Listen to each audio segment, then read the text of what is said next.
नमस्कार, exam happy by Jharkhand channel में आपका स्वागत है। तो दोस्तों जुड़ चुका हूं मैं यहां पर आप सभी के शिक्षक भर्ती परीक्षा को लेकर के। तो आपको हम बताते चले, यदि आप शिक्षक बनना चाहते हैं, यदि आप जेटेट पास करना चाहते हैं, सहायक आचार्य परीक्षा पास करना चाहते हैं, सहायक अध्यापक आकलन परीक्षा पास करना चाहते हैं, अब तक आपने महसूस किया होगा कि यदि आप में से किसी ने फेल किया है तो वो फेल करने की चांसेस जो होती है 2 नंबर, 4 नंबर, 5 नंबर, इसी के अंतराल में लोग फेल करते हैं। तो यहाँ पर फेल करने का रीजन होता है सीधे सीधे बाजार जाना और वहां से प्रैक्टिस सेट लेकर के आना और सीधे 1 महीना के अंदर परीक्षा पास कर जाना। तो ये सारे रोगों से आपको मुक्ति दिलाना पड़ेगा। ये जो है बहुत बड़ी बीमारी है आपकी, जो कि आप ये करते हैं और यहाँ पर पढ़ते नहीं हैं। तो आपको अगर ये 2 नंबर, 4 नंबर, 10 नंबर से यदि आप फेल कर रहे हैं, किसी में रिजल्ट नहीं हो रहा है, तो आप यहाँ पर हमारे चैनल के साथ जुड़िए, जिसमें आपको यहाँ पर एनसीईआरटी टेक्स्ट बुक पर आधारित सारे प्रश्नों की, सारे सब्जेक्ट की तैयारी करवाई जा रही है। जहाँ पर यदि आप जुड़ते हैं तो आपको यहाँ पर 100 नहीं 101% पास होने की गारंटी देता है। जहां आप 2-4 नंबर कम करके चलते फेल हो रहे थे, वहां आपको 2-4-5 नंबर ऑटोमेटिक बढ़ने वाला है। तो आप किसी भी परीक्षा की तैयारी कर रहे हो तो अपनी कमजोरी को छुपाए नहीं। जरूर आपको ये लगा होगा कि ये सही बात है। तो यदि आपको लगता है तो आप यहाँ पर अगर आकलन परीक्षा की तैयारी कर रहे हैं तो 501 रुपये में आपको लाइफ टाइम दिया जा रहा है। अगर जेटेट परीक्षा की तैयारी कर रहे हैं तो 999 रुपये, और सहायक आचार्य परीक्षा की तैयारी कर रहे हैं तो 999 रुपये में आप हमारे साथ जुड़ करके यहाँ पर डेली प्रैक्टिस कर सकते हैं, एनसीईआरटी का नोट्स खरीद सकते हैं। और यहाँ से सारी तैयारियां जब से आप करेंगे तो आपको यह महसूस होगा, कुछ ही दिनों में आपको यह महसूस होगा, आपको पता चलेगा कि जो हम में कमियां थी वो कमी अब दूर हो रहा है। तो आप जल्दी करेंगे और जरूर सुंदर हो उसके लिए क्या कहा जाता है, उसके लिए सब क्या आता है। सभी शिक्षक बंधु जुड़ जाइए और जल्द से जल्द सभी प्रश्नों का जवाब देते चलिएगा, क्योंकि आपका समय अब नहीं रहा है। आप जितना हो सके प्रैक्टिस सेट कीजिए, जितना हो सके सारे सब्जेक्टों को यहाँ पर बनाते रहिएगा। तो जिसकी गर्दन सुंदर हो उसे क्या कहते हैं? सुगत, सुदर्शन, सुदर्शन या सुग्रीव। तो जिसकी गर्दन सुंदर हो उसको यहाँ पर सुग्रीव कहा जाता है। और ये सुग्रीव का जो प्रश्न है यूपी टेट में 4 बार आ चुका है। ठीक है, चलिए अगला देखिएगा आप लोग यहाँ पर। हनुमान का पर्यायवाची शब्द नहीं है, इसमें कौन सा है ऐसा शब्द जो हनुमान का पर्यायवाची नहीं है? तो चलिए चेक करते हैं। पवन सुत हनुमान को जो हम लोग जानते हैं, अंजनी पुत्र हनुमान को जो हम लोग सदियों से जानते आते हैं, और मारुति भी हनुमान को कहा जाता है। अब बचा आपके पास सिर्फ एक ही ऑप्शन, वो है विनायक, यानी ये नहीं है, यानी यही आंसर होगा। ठीक है, चलिए अगला देखिएगा। ऑप्शन से देखिए हम लोग को पकड़ना है, ऑप्शन से ही पकड़ते हैं ज़्यादा करके प्रश्नों को। अगर कम समय पकड़ना है तो पाप पुण्य में कौन सा समास है? कर्मधारय, द्विगु, द्वंद्व या बहुब्रीहि। कल भी हमने इसका प्रैक्टिस सेट आपको करवाया था। देखिए पाप का उल्टा क्या होता है बताइएगा? विलोम क्या होता है? पुण्य होता है। ठीक है, और बीच में ये चिन्ह लगा हुआ रहेगा, योजक चिन्ह। ठीक है, योजक चिन्ह। तो जिसमें योजक चिन्ह लगा हो मेरे प्यारे शिक्षक बंधु, उसको आप कहेंगे द्वंद्व समास। क्या कहेंगे? द्वंद्व समास। तो इस तरह का समास हर बार एक एग्जाम में आपका आएगा ही आएगा, तो आप एकदम कंप्लीट हो जाएगा। द्वंद्व समास तो आपको पहचानने बता ही दिए हमने। अब देखिएगा वनवास में कौन सा समास है? वनवास ना तत्पुरुष, द्विगु, द्वंद्व या बहुव्रीहि। तो वनवास में, वनवास का मतलब है वन को वास, यानी वन के लिए जो वास गया, वन में जो वास गया उसको कहते हैं वनवास। और जिसमें देखिएगा यहाँ पर जब आप समास का विग्रह करते हैं मेरे प्यारे शिक्षक बंधु, उसमें आता है कर्ता चिन्ह। कौन सा चिन्ह आता है? कर्ता। कर्ता को भी हमने पूरी अच्छी तरह से आपको पीडीएफ दे दिया है। तो अब तक जो भी शिक्षक बंधु हमारे साथ नहीं जुड़ रहे हैं, नहीं जुड़े हैं, और जिनको पहली बार यह वीडियो मिले, आप बेहिचक हमारे साथ कॉल करके, जो आपको पहले नंबर दिया गया है, तुरंत जुड़ जाइएगा। इस यहाँ से आपका जो है 101% सफलता हाथ लग रहा है मेरे प्यारे शिक्षक बंधु। और सारे जैक मॉडल और एनसीईआरटी पाठ्यक्रम पर सारे प्रीवियस ईयर क्वेश्चन हम आपको दे रहे हैं पीडीएफ के रूप में। तो जुड़ करके जरूर हमारे साथ यहाँ पर तैयारी कीजिएगा। ठीक है, तो वनवास में कौन सा समास है? तो वनवास में आपका जो समास हो जाएगा वो हो जाएगा तत्पुरुष समास। कौन सा समास हो जाएगा? तत्पुरुष समास हो जाएगा। ठीक है, चलिए अगला देखते हैं हम लोग। अगला है दशानन किस प्रकार का शब्द है? देखिए मेरे प्यारे शिक्षक बंधु, योग, रूढ़ शब्द, यौगिक शब्द, योग रूढ़ शब्द, इसका वीडियो भी और इसका नोट्स भी हमने आप सभी को दे दिया है। तो अब आप उतने दिन से जुलाई से क्लासेस चल रही है, आप लोगों ने सभी को याद कर लिया होगा। अब आपका वक्त है सही समय पर हथौड़ा मारने का लोहे पर, तो अब हथौड़ा मार दीजिए और जितना भी चीज़ें हैं सबका प्रैक्टिस कीजिए और बताइए कि कितने आपके मार्क्स आ रहे हैं, लास्ट में शेयर जरूर कीजिएगा। तो जो नोट्स अभी तक नहीं लिए हैं, जो हमारे नए शिक्षक बंधु हैं, ले लीजिएगा। हिंदी का यहाँ पर जो है नोट्स, अब हिंदी की तैयारी पूरी हो गई है। अब आपका यहाँ पर ज़्यादा करके प्रैक्टिस सेट ही चलेगा, क्योंकि हिंदी का जितना मैंने सिलेबस था व्याकरण के अंतर्गत दे दिया है।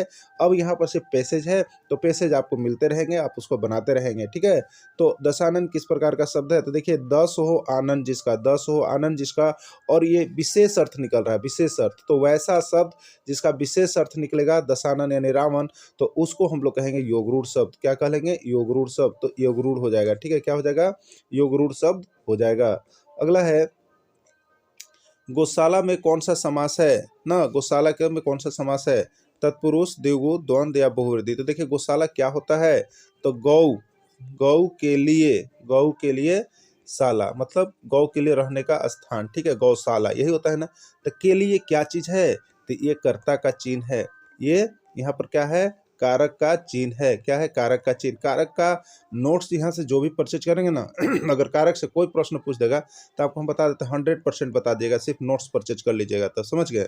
तो गौशाला में कौन सा समास है, तो गौशाला गौ के लिए शाला है, जिसमें आपको यहाँ पर कौन सा समास हो जाएगा, तो तत्पुरुष समास हो जाएगा, जिसमें कर्ता चिन्ह आता है, जिसमें कारक का चिन्ह आता है, कर्ता कर्म कोई भी आता है तो वो तत्पुरुष समास में जाता है, ठीक है।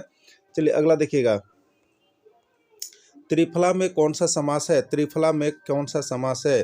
तत्पुरुष, द्विगु, द्वंद्व या बहुव्रीहि। याद रखिएगा मेरे प्यारे शिक्षक बंधु, त्रिफला मतलब हिंदी होता है, त्रि मतलब होता है तीन, और फला मतलब फलों का समाहार या मिक्सर, ठीक है। ये तीन क्या चीज है? संख्यावाचक है। तीन क्या चीज है? संख्यावाचक है, और इसका कोई विशेष अर्थ नहीं निकल रहा है।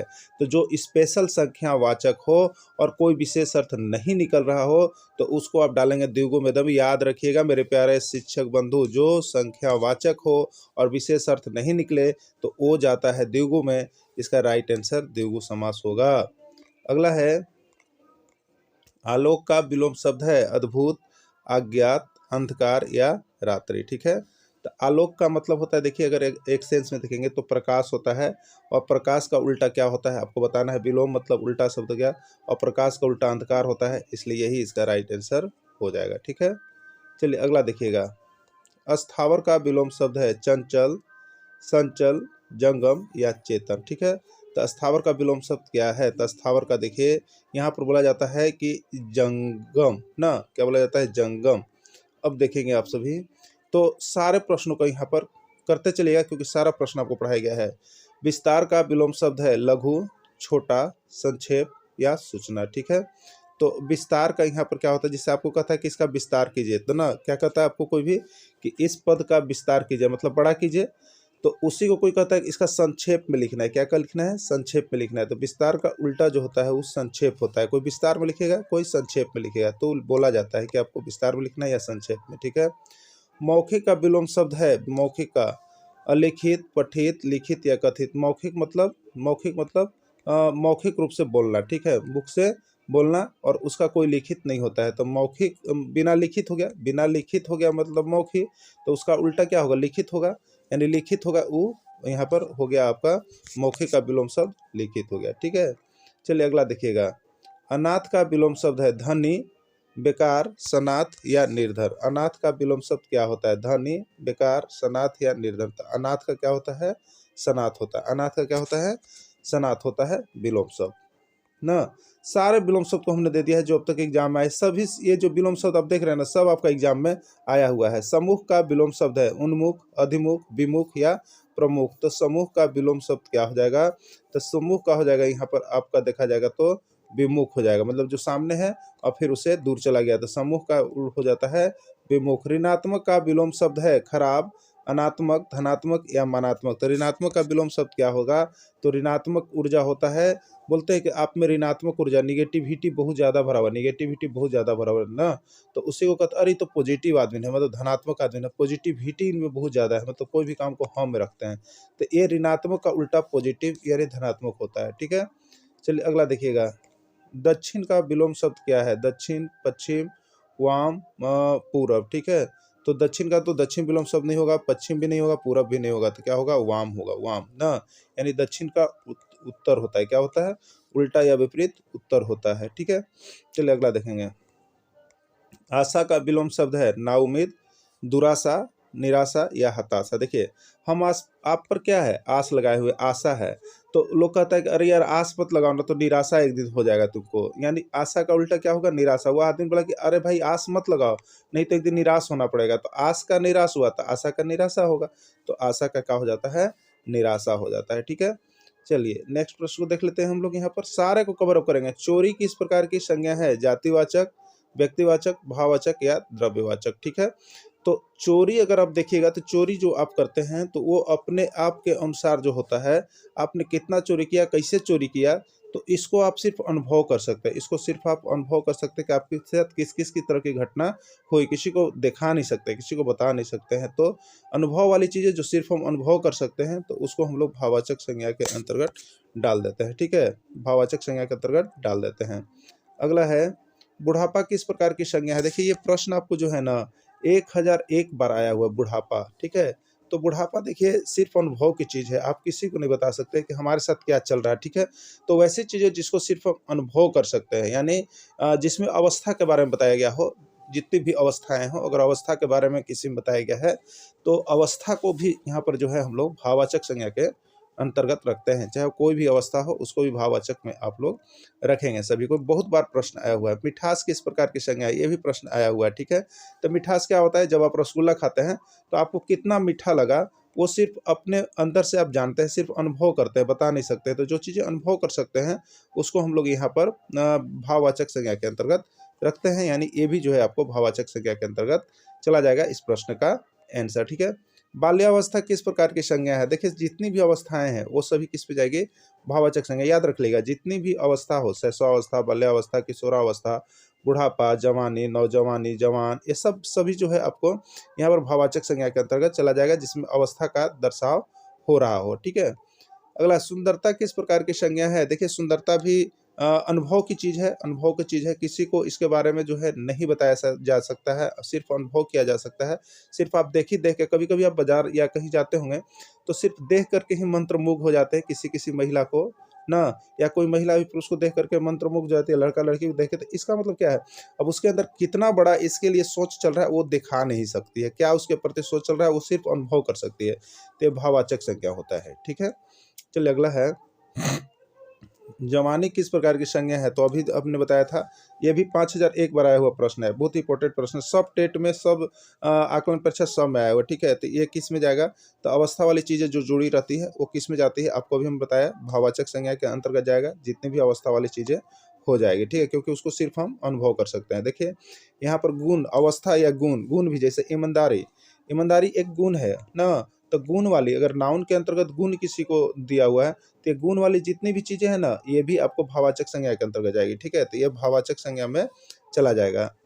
अगला प्रश्न होगा आपका, पुस्तक किस प्रकार की संज्ञा है? देखिए पुस्तक किस प्रकार की, व्यक्तिवाचक, जातिवाचक, भाववाचक या द्रव्यवाचक। देखिए पुस्तक से पूरी पुस्तक जाति का बोध हो रहा है, पुस्तक से पूरी पुस्तक जाति का बोध रहा है ना, इसलिए ये जातिवाचक संज्ञा होगा। लेकिन अगर पुस्तक का नाम दे देता है, रामायण, महाभारत, तो ये सभी व्यक्तिवाचक में चला जाता है। तो पुस्तक यदि कहता है पुस्तक से पूरी जाति का बोध हो रहा है, इसलिए जातिवाचक में है। लेकिन अगर पुस्तक का नाम रहे तो व्यक्तिवाचक संज्ञा में चला जाएगा। इसी तरह से देखिए संज्ञा को भी हम लोग यहाँ पर पकड़ लेते हैं, ठीक है। मित्रता किस प्रकार की संज्ञा है? तो मित्रता व्यक्तिवाचक, जातिवाचक, भाववाचक, द्रव्यवाचक। तो फ्रेंडशिप जो है वो भी दिल से अनुभव करने वाली चीज़ है ना, कि आप दिल में अनुभव करते हैं कि हम मित्र मेरा कितना अच्छा है, खराब है, बुरा है, किसी को हम व्यक्त नहीं कर सकते। तो ऐसी चीज़ें जिसको हम सिर्फ देख सकते हैं, किसी को व्यक्त नहीं कर सकते हैं, अनुभव कर सकते हैं केवल, वो सारी चीज़ें भाववाचक संज्ञा के अंतर्गत चली जाती है। तो यह भाववाचक संज्ञा हो जाएगा ना। अगला है, अगला है बिल्ली किस प्रकार की संज्ञा है? व्यक्तिवाचक, जातिवाचक, भाववाचक या द्रव्यवाचक, ठीक है। तो देखिए बिल्ली क्या है? एक पूरे बिल्ली जाति का बोध हो रहा है, पूरे बिल्ली जाति का बोध हो रहा है ना। तो बिल्ली जाति का बोध हो रहा है, इसलिए तो जातिवाचक हो जाएगा। लेकिन अगर बिल्ली का नाम दे देता है यहाँ पर ना, कोई बिल्ली का नाम लेकर के पुकारता है, तो वो व्यक्तिवाचक में जाता है, ठीक है। चलिए अगला देखेंगे हम लोग यहाँ पर, निराशा का सही संधि विच्छेद है निर्जोड़ आशा, नीर जोड़ आशा, नीरा जोड़ आशा, नी जोड़ आशा। देखिए निराशा का सही संधि विच्छेद जो होगा नी जोड़ आशा होगा, ठीक है, निराशा होता है। और ये जो है आपका विसर्ग संधि है। कौन सी संधि है? जिसमें विसर्ग लगा हो, विसर्ग संधि है, ठीक है। तो इस तरह से आपको यहाँ पर देखिए और है सन्मार्ग में प्रयुक्त संधि का नाम है सन्मार्ग। आप संधि विच्छेद कर लीजिएगा तो सन्मार्ग का होता है सत और जोड़ क्या होता है मार्ग। ये कौन सा यहाँ पर है? ये व्यंजन है, ठीक है, और ये भी व्यंजन है। तो दोनों तरफ जब व्यंजन जुड़ा हुआ है तो उसको हम क्या कहेंगे? व्यंजन संधि कह लेंगे, ठीक है। क्या कह लेंगे? व्यंजन संधि कह लेंगे, ठीक है। तो दोस्तों इस तरह से अगर आप आकलन परीक्षा में 101% सफलता प्राप्त करना चाहते हैं तो इस चैनल से सारे नोट्स और पीडीएफ अभी के अभी परचेज कर लीजिए, क्योंकि परीक्षा बहुत नज़दीक है। और आप जैसे ही पढ़ेंगे तो आपको हम बताते हैं कि 101% आप पास होकर के ही रहेंगे, फेल होने की बात ही नहीं उठता है। तो आप सभी जल्द से जल्द जुड़ जाएंगे। वीडियो को अंत तक जुड़े रहें, इसके लिए आप सभी को बहुत बहुत धन्यवाद।